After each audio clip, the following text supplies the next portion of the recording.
सरकारी प्राथमिक मराठी स्कूल नागनूर येथे 2024-25 वार्षिक स्नेहसंमेलन संपन्न। नागनूर येथील सरकारी प्राथमिक मराठी स्कूलमध्ये 2024-25 वार्षिक स्नेहसंमेलन मोठ्या उत्साहात आणि दिमाखात साजरे करण्यात आले।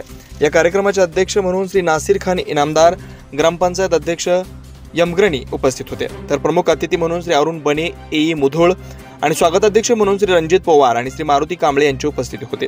कार्यक्रमाचे उद्घाटन श्री अरुण बने आणि श्री विजय परिट यांच्या हस्ते नारळ फोडून आणि फीत कापून करण्यात आलं। या कार्यक्रमाच्या दरम्यान शाळेसाठी देणगी देणाऱ्यांचा सत्कार करण्यात आला। या देणगीदारांमध्ये श्री नासिर खान, श्री अरुण बने आणि श्री धनपाल खोत यांचा सत्कार करण्यात आला। स्नेहसंमेलनात शाळेतील विद्यार्थ्यांनी विविध कला आणि सादरीकरण सादर केले। सुरुवातीला स्वागत गीत सादर करण्यात आलं, त्यानंतर मराठी, कन्नड आणि हिंदी गाण्यांवर नृत्य सादर करण्यात आलं, ज्यामुळे मराठी आणि कन्नड संस्कृतीचं सुंदर दर्शन घडवलं। तसेच राष्ट्रपुरुष आणि साधू संत यांच्या विचारावर आधारित देशभक्तीपर गीत आणि शेतकऱ्यांच्या आत्महत्या समस्येवर आधारित नृत्य सादर करण्यात आलं। सावित्रीबाई फुले यांच्या जीवनावर आधारित एक नृत्य आणि वारकरी संप्रदायाचे वारकरी दिंडी व पालखी सोहळा देखील सादर करण्यात आला।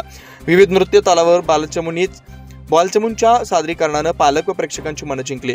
या कार्यक्रमाला मोठ्या प्रमाणात पालक वर्ग तसेच माजी विद्यार्थी उपस्थित होते। कार्यक्रमाचे प्रास्ताविक श्री मिलिंद देशपांडे यांनी केलं, सूत्रसंचालन श्री समीर मुल्ला यांनी केले, तर आभार प्रदर्शन श्री DS कुमार यांनी मांडलेत। सर्वच उपस्थितांनी या स्नेहसंमेलनाचं अत्यंत कौतुक केलं आणि शाळेतील विद्यार्थ्यांच्या सृजनशीलतेचं अभिनंदन केलं। शिवार न्यूज साठी प्रतिनिधी साताप्पा कांबळे।